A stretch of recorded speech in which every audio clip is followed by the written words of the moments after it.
Whitehall 1212. Hurry. This is Scotland Yard.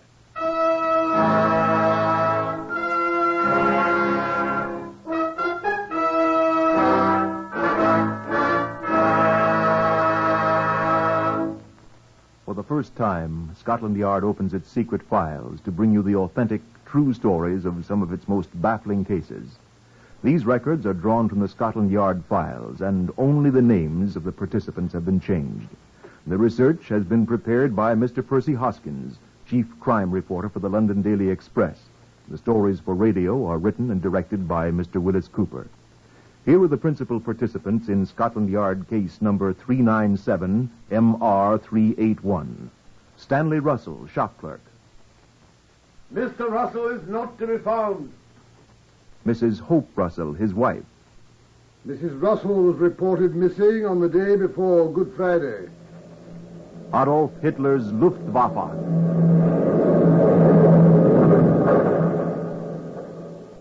Chief Inspector Bryce Purcell of Scotland Yard. I should like to introduce Deputy Commander William Bird of Scotland Yard, my superior officer. Before we proceed, I believe it would be a good idea to visit the Black Museum. Come along with me, if you please.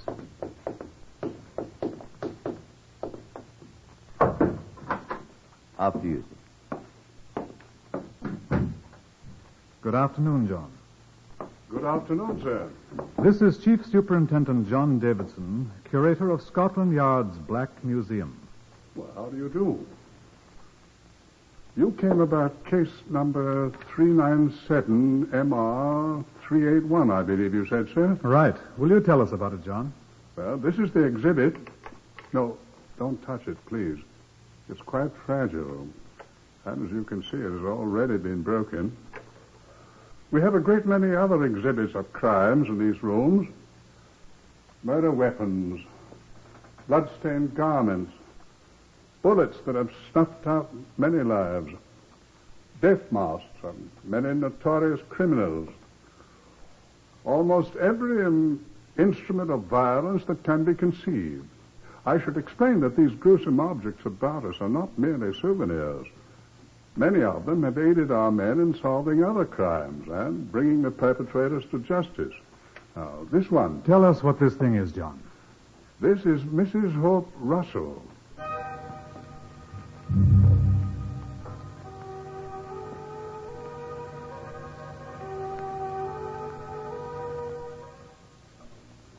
"16 months after the Easter Blitz of 1941, the work of clearing out bombed-out areas of London was still progressing. On the 12th July 1942, the Scotland Yard Information Room received an urgent call from P.C. John Dunn of the Kennington District. A patrol car in which Chief Inspector Purcell was riding was dispatched to the scene, a partially destroyed Baptist chapel. I was directed to the spot by P.C. Dunn, who was on point duty at the road intersection. Right over there, sir, where you see the men standing. They found something, sir. The navvies that's working here. Right, thank you. Morning, boys. Morning. What have you found? Who are you, mate? I'm Chief Inspector Purcell of Scotland Yard. What's up? Down, sir? Down there. In that hole, sir? Yeah. It's an old burying vault, sir. What is it? A skeleton, sir. He's dead. Up down, Georgie and Sean with your torch. All right. You see, sir? Here he is. Stand to one side, will you? He's off under this stone slab, sir. See? I see him. Well, what's so strange about a skeleton in a burial vault? There ain't been anybody in there since 1934, sir. 1935. I was in that gang that moved the old corpses out of here, Herbert. It was 1934. We didn't leave a one. God bless you. It's the quicklime down here, sir. Quicklime? How'd quicklime get down there? You're the detective, mister. We just work here. The badly burned skeleton was removed to the pathological laboratories at Scotland Yard, together with the other articles found in the vault. A considerable amount of quicklime and a half-burned straw pelleas which had partially covered the remains. There was nothing else. I stood beside Keith Briggs, the Home Office pathologist, while he completed his examination. What do you think, Keith? I asked. Well, she's dead. She? Well, it's a woman, all right. No question about that. The hip bones are characteristically a woman's. So is the sacrum here, and... How old a woman? Oh, middle-aged, I'd say. See, the bones are fully developed, so we know she was full-grown. And there were 1 or 2 strands of long gray hair adhering to the skull. Here they are. And then the teeth here. What about them? Well, you see, they're pretty well worn. Now, you see here, in the upper jaw, 7 of the uppers are missing. Oh. See these ridges? Yes. Well, they were caused by a dental plate, which probably consisted of 7 teeth, and then...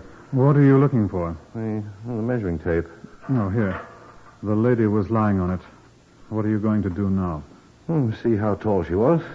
She's rather jumbled about. And the feet, where are they? Oh, the thigh bone's all I need. Oh, hold it, please, huh? This one. Now, let's see. 43 centimeters. Oh, that's all right, sir. Well, 43 centimeters multiplied by 3.6. What are you doing? On Sediment scale, you multiply the length of the thigh bone by 3.6. Man's is 3.7. And you get the exact height. Now, see, that's 154.8 centimeters. We'll call it 1 meter 55. Meters 39.37 and 55 hundredths of 39.37 is 21.65. Now, 39.37 plus 21.65, it's 7, 5, 12, 6, 9, 10, 9, 10, 11, 3, 5, 6, 61.02 inches. There. She was 5 feet 1 200 inches tall. In a word, 5'1". What was her name? Whatever her name, sir, she was murdered. Consider that I've asked the question. Eh? Oh, how do I know? Well, this bone here. Where does it fit? This is what she talked with. The voice box, the trachea, the throat. Look. See these little wing things up here? Oh, you see this one? See, it's broken. Well, this is one of the most significant fractures in all forensic medicine, sir. Why? There's only one way to do it. Oh, come on, man. Don't come Sherlock Holmes on me. How do you do it? Well, I was about to say by manual pressure on the throat, sir. Strangulation, you mean? Intentional strangulation, sir. There's no other way. And then there's the quicklime. Surely you know that quicklime will not destroy a body, sir. Yes, I know it, Keith. But murderers seldom do.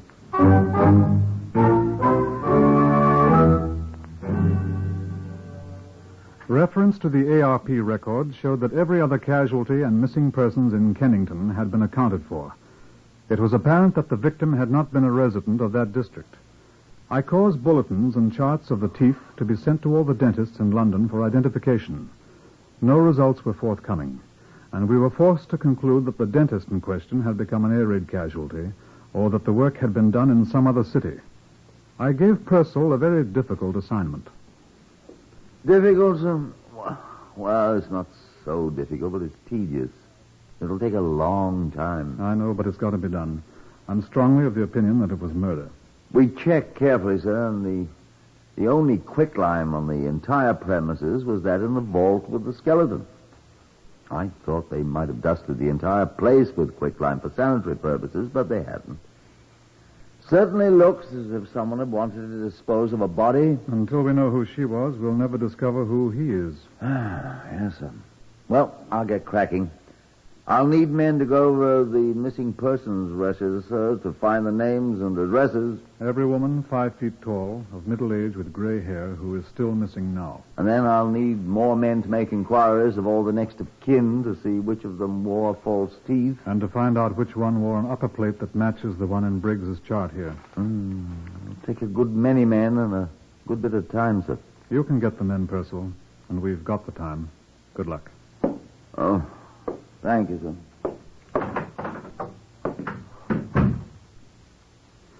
Nothing whatever happened for 2 weeks, except for the unrewarded activities of Purcell's men. I had a minor inspiration about the 7th day. Put me through to Sergeant Bowles, please. Commander Baird here, Sergeant. I should like you to send me all the file copies of the Metro operations for the period 2 weeks before to 2 weeks after the Easter Blitz of last year, please. Yes, at once, if you please. The Metropolitan Informations is a daily newspaper containing digests of all the crime news. It is usually invaluable. I pored over every issue, looking assiduously for an item that might prove of some help. I had reached the end of the first week after the date the Kennington Chapel was destroyed with no results whatever when Purcell reported. Found, sir. Oh, good. Here. Here is the missing plate. That's much better than I'd hoped for, Purcell. Apparently the plate hurt her mouth. She often left it at home. As a matter of fact, I found it at her sister's. Oh? I stopped upstairs to see Keith Briggs in the laboratory, and they fit exactly, allowing for the fact that there's no flesh on the jawbones. Ah, here's Keith. Oh, is that right, Keith? That's right, sir. And the marks on the skeleton's teeth coincide exactly with these little clamps here. I've brought the skull down. There. You see, sir? Oh, she looks very fine. Congratulations, Purcell. Thank you, sir. The only thing is, she was reported missing 3 days before the raid that destroyed the chapel. She was? It's in all the records, sir. Where were you, madame? She might have been hidden in the vault. Immediately she was murdered, sir. And then the fire, when the place was bombed... It must have been quite a hot fire. Let's see. The Kennington Fire Brigade, please. Yes. Oh, what's her name, Purcell? Mrs. Hope Russell. Russell. Hope Russell, did you... Oh, hello. Is that the Kennington Fire Brigade? The senior company officer, if you please. I'll wait. Hope Russell. I've run across that name somewhere. Yes? Thank you. Hello, this is Commander Baird at Scotland Yard. Do you remember during the Easter Blitz last year when the Baptist chapel was destroyed there in Kennington? What I wanted to know was that a very severe fire... What? There was no fire? What? No fire whatever when the chapel was destroyed? Oh, 2 days later. How very curious. It was reported by whom? The Kennington police. Wasn't there a... Oh, look here, old chap. I'm sending at once for their divisional superintendent. Could you possibly come along with him to my office at the yard? Yes. I'm afraid it is rather important. I'll have him pick you up in his car. Thank you so much. At once, yes. No fire. Keith, would you mind? Get him and the fire chap over here at once. Use my name. Ask them both to bring their records for that night. Please. All right, sir. Huh. No fire, eh? What's that woman's name, Purcell? Mrs. Hope Russell. I knew I remembered it. Look at this. Metro Informations, eh? Look under articles lost and found. I was just reading it. Lost and found. Here, the third item. Read that. Found by Postmistress Guilford, Surrey, in the post office yesterday, a woman's purse. Black leather, plain, strap. Contents, lipstick, comb, mirror, 2 London tram tickets, 11pence in coin, ration book, identity card, issued to Mrs. Hope Russell. Well, what was she doing in Guildford? Look at the date of the paper, Purcell. April... What was she doing in Guildford 3 days after the air raid in Kennington?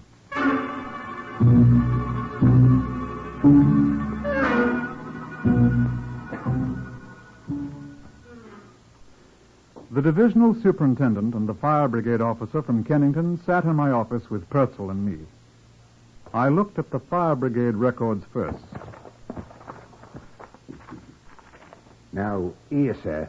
This is the day of the big raid when the chapel was destroyed. Good Friday evening, 11th of April, 1941. Yes. Every call is set down in the occurrence book here, sir. Yes, I know. Together with all the calls to the auxiliary fire service, the civilians, sir. Yes, I know. And you can see there's no report whatever of a fire at the Kennington Baptist Chapel from either source. Quite. But over here, sir, on this page, Tuesday the 15th, 4 days later, 11 o'clock p.m. You see, sir? Mm-hmm. Chapel and so forth. Report telephoned in by Kennington Police Station. Do your records correspond, Superintendent? I'll read it to you, sir. 10:57 p.m., Tuesday, 15th of April. P.C. Allison telephoned to report a fire at the ruins of the Baptist Chapel. Alarm telephone to Kennington Fire Brigade at 11 p.m. You rang us up yourself, Robert. I did that indeed. Here's my initials. What do you think, Percival?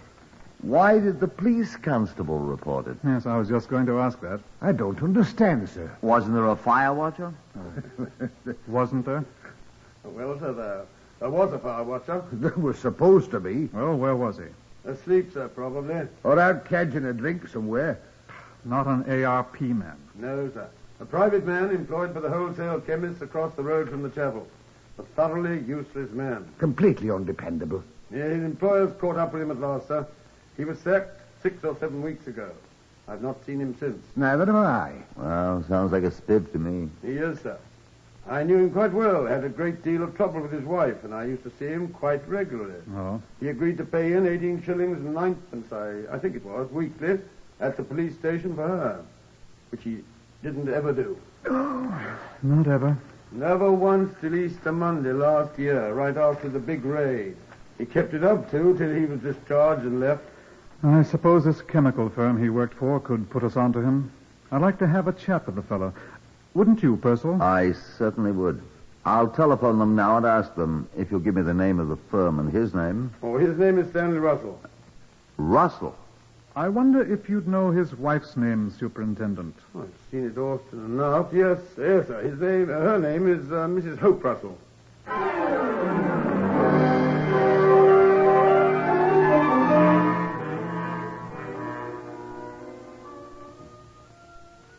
In The Pirates of Penzance, Gilbert and Sullivan complain bitterly that a policeman's lot is not a happy one.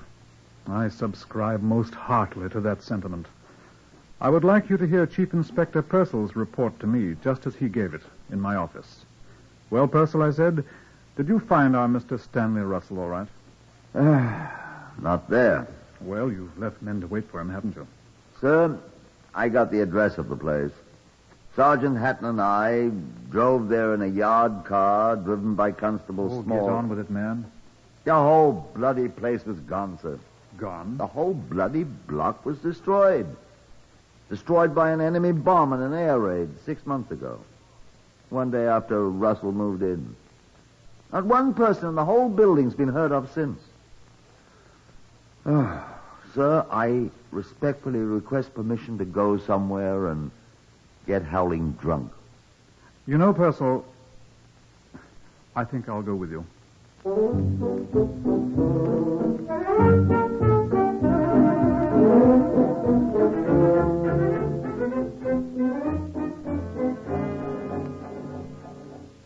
But we didn't.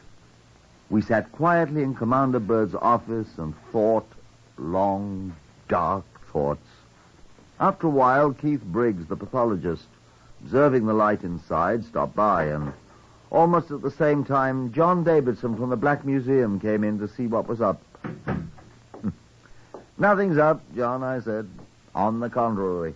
What happened? Purcell was just telling Keith here. The chap is a Blitz casualty. Dead? And may God have mercy on his soul. I'd rather hope to hear a bloke in a black cap say that, Keith. I thought we had him, dead to rights. Oh, don't be so bloody American. I think we could have proved it. He strangled her, then hid her body in the vault. Took her handbag to Guildford and lost it in the post office there. Cleverly putting Scotland Yard off the scent. Timing was a little bad. And then when the Blitz came, Tried quicklime first, didn't work. Blitz came, and he set her afire. If he'd been a better fire watcher and not hiding in a hole somewhere, he'd have known there was no fire that night. Yeah, but he wasn't a good fire watcher. Wasn't good at anything. I wonder. What, John? What do you mean, John? Well, if I'd strangled my wife and burned her up, which God forbid, because I haven't one. I'd be very happy to have people think I was dead. If I'd hear that my home was destroyed and everybody in it dead, I should be delighted, most delighted. I'd change my name. Not in wartime, you wouldn't. That's right. Identity cards and ration books. Absolutely. I'd forgotten. Getting new ones in the name of Harry Hawkins or Sam Small would be difficult. But even Scotland Yard would stop looking for me if they thought I was dead. Wouldn't they, Commander Bird? And you'd go around buying new clothing and whatnot, if you could, and presenting your own ration book in your own name and... Where are you going, Purcell? I'm going to stagger home through the blackout, sir, with your permission. I've a large number of men's clothing stores to interview beginning tomorrow, and I'd like to get a good night's sleep. Good night, all.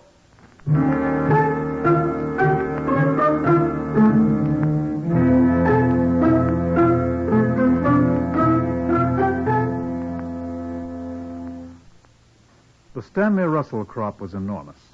Chief Inspector Purcell discovered that 234 of them had purchased clothing since the date our Stanley Russell had been reported dead by enemy action. But not one of them was the Stanley Russell we wanted. We made thorough inquiries of all his known acquaintances, all to no avail. The War Office had no record of our man. We were reluctantly forced to the conclusion that he was dead, or that he had heard of our search for him and gone to ground most effectively, as I said to a rather haggard Purcell. Purcell shook his head. I'd like to keep on looking, sir, if I may. I have a hunch that he'll turn up unexpectedly. It will certainly be unexpected so far as I'm concerned. I'd like to keep on trying, sir. Well, for a few weeks more, but I'm afraid... Commander Bird speaking. Yes, he's here. It's for you, Purcell. Well, I'll take it outside, sir. No, don't. Take it here. Thank you, sir. Chief Inspector Purcell here. Who is he? Oh? Well, I don't know him personally, but I know of him. Yes. Will you ask him to wait a moment? I'll ring you back. Sir. Yeah? I've never been so shocked in all my life. Oh, really? What's happened? Somebody dead? Somebody's alive. What? If I'd heard this on the radio, I wouldn't have believed it. Oh, what's happened? Mr. Stanley Russell is calling on us. Well, Brother Purcell, let him enter and be received in due form. Will you show Mr. Stanley Russell in, please? Thank you. You sound like a spider, Purcell. Thank you, sir. I feel I am. And a chair for our guest. You think I sound like a spider? Come in. Mr. Stanley Russell, sir. Good morning, gentlemen. I was looking for Inspector Purcell. Come in, sir. I'm Chief Inspector Purcell. How do you do, sir? And this is Commander Bird. Good morning. Good morning, sir. May I sit down? Thank you. Does one smoke in here? Yes, by all means.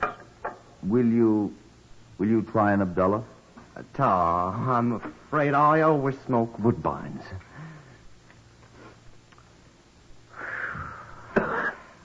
Now, I hear Scotland Yard is looking for me. That's true. Why, may I ask? You've been extremely hard to find. Oh, I've been in the country. Derbyshire. We should have come there eventually. Oh, I've saved you the trouble. What do you want to see me about? You were a fire watcher, Mr. Russell, in Kennington. Yes.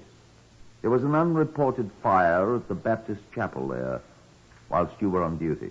When? 2 nights after the raid that destroyed the chapel.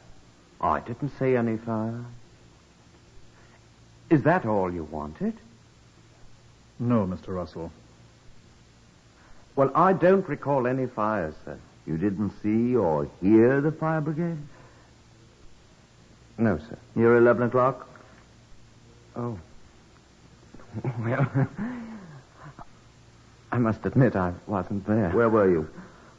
I did see the fire brigade moving away when I came back, but... Where were you? Oh, I was out of cigarettes, and I strolled around the corner to see if I could borrow one or two from the fire watcher at post 4. He says he never saw you, Mr. Russell. Oh, he's probably forgotten. It's a long time ago. He will swear he didn't see you that night. Well, the fire obviously didn't do any damage. A woman was burned to death in it. Murdered? Do you know anything about it? Of course not. I'm very sorry to hear that anything like that... The woman was your wife.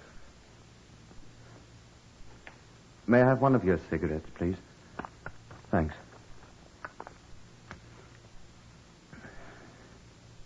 So that's what became of her. Do you know anything about it? I'm afraid I must disappoint you, gentlemen.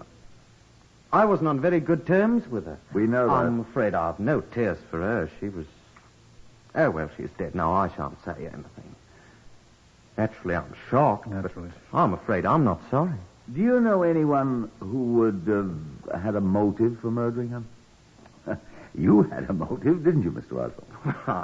I can see how you might think so, but I didn't murder her, I assure you. When did you last see her?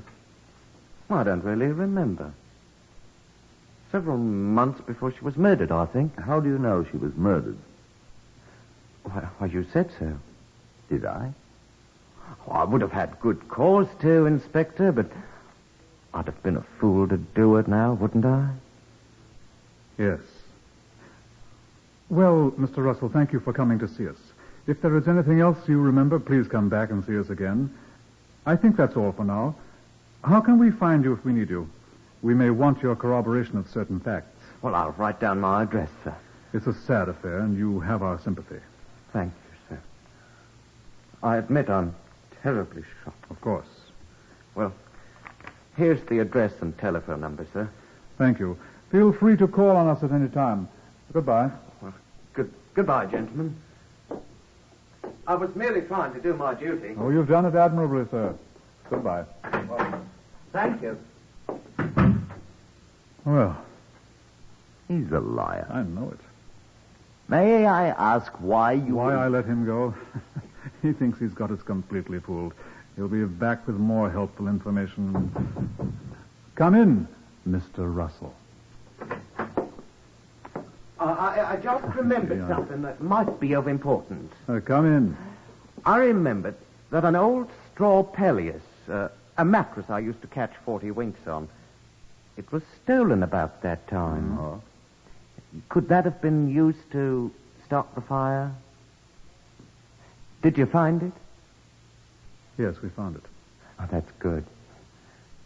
Well, I must go now. Oh, by the way, was the body destroyed? By the quicklime? Yes. What's the matter? You are a very clever man, Mr. Russell.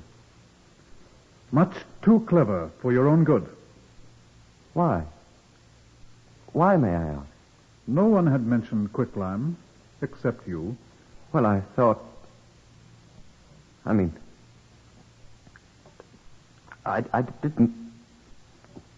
I wasn't even there. I tell you, I didn't touch her. I said you were much too clever for your own good. You think I didn't strangle her? Go ahead, Chief Inspector. Daniel Russell, I arrest you on the charge of willful murder. I didn't do it. And I warn you that whatever you say will be taken down in writing and may be given in evidence.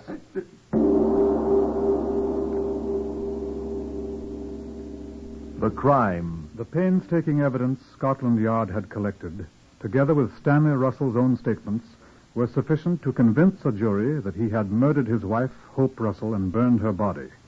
All his allegations of misconduct on her part were proved completely false. It was demonstrated at the trial that he had planned the murder for a long time, and having found a convenient time and place, had committed it. The verdict. My Lord, we, the jury, find the defendant guilty of willful murder. The sentence. Prisoner at the bar, stand up. It is the sentence of this court that you be hanged by the neck until dead. And may God have mercy on your soul.